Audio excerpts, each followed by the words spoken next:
गांव में जावे, अपने 36 बिरादरी के बीच में बैठे हैं। कुछ लोग या अफवाह फैला दें, कुछ राजनेता, कुछ पूंजीपतियां के व्यापारियों के एजेंट अफवाह फैलाते हैं कि भाई एमएसपी कानून बन गया ना तो महंगाई हो जाएगी। मैं आपने एक छोटी सी बात पूछूं, अब हरियाणा की बात करें, मोटी मोटी 3 फसला का एक फिक्स्ड रेट है और सरकार उस रेट पर उनकी खरीद करे है।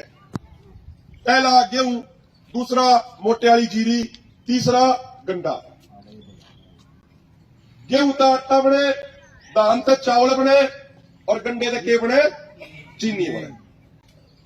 भाई गंडे का एमएसपी नहीं होता तो उसका एफआरपी एसएपी हो, लेकिन एक तय प्राइस हो है, उसकी कीमत तय है। अब भाई इतने पर सरकार खरीदेगी या कोई प्राइवेट मिल है इतने पर खरीदेगी। गेहूं का भी इसी तरीके से 2275 की बार, पिछली बार का जो सीजन गया धान का 2203 रुपया प्रति क्विंटल था, मोटे वाली जीरी का।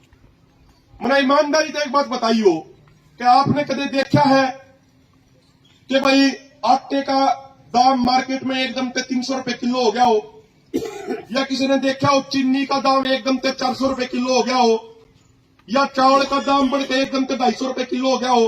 नहीं देखा ना किसी ने। लेकिन जिन चीजों की एमएसपी नहीं है, नींबू है, आपने देखा होगा नींबू कई बार 100 रुपए पाइया हो जाए, 80 रुपए पाइया हो जाए, 200 250 रुपए किलो हो जाए, टमाटर एकदम से 150 रुपए किलो हो जाए, प्याज एकदम से 150 रुपए किलो हो जाए। क्यों हो जाए? क्योंकि उनका एमएसपी नहीं है। और जिस चीज का एमएसपी नहीं होगा, प्राइवेट व्यापारी उस चीज की कालाबाजारी करके उसके दाम एकदम से बढ़ा दे हैं। इसीलिए अगर एमएसपी गारंटी कानून बन गया तो कदे भी ना तो नींबू का रेट एकदम से 200 रुपए किलो जाओगा, ना प्याज का एकदम से 150 रुपए किलो जाओगा। सारी कालाबाजारी बंद हो जाएगी और यह महंगाई भी बहुत नीचे आ जाएगी अगर एमएसपी गारंटी कानून बन गया।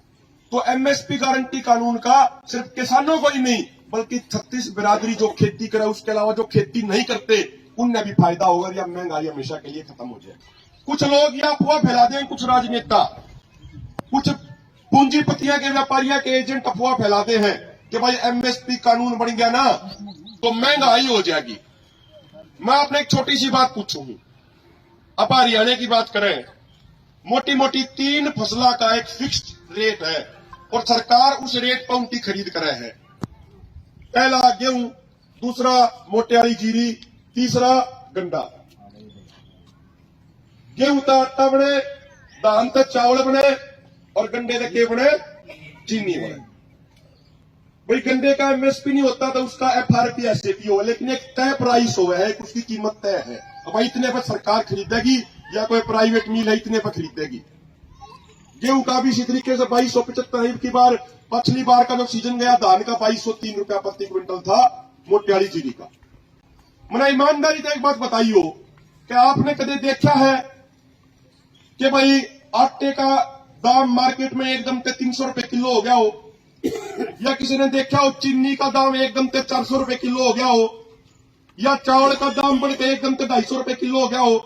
नहीं देखा ना किसी ने।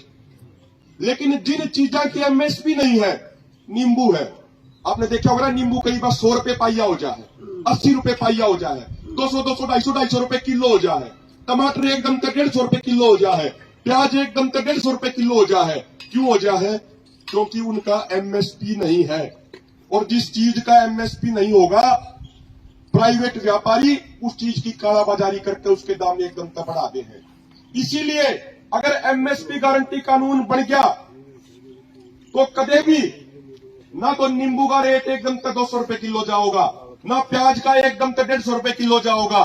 सारी कालाबाजारी बंद हो जाएगी और यह महंगाई भी बहुत नीचे आ जाएगी अगर एमएसपी गारंटी कानून बन गया। तो एमएसपी गारंटी कानून का सिर्फ किसानों को ही नहीं बल्कि 36 बिरादरी जो खेती करे, उसके अलावा जो खेती नहीं करते, उनमें भी फायदा होगा। या महंगाई हमेशा के लिए खत्म हो जाए।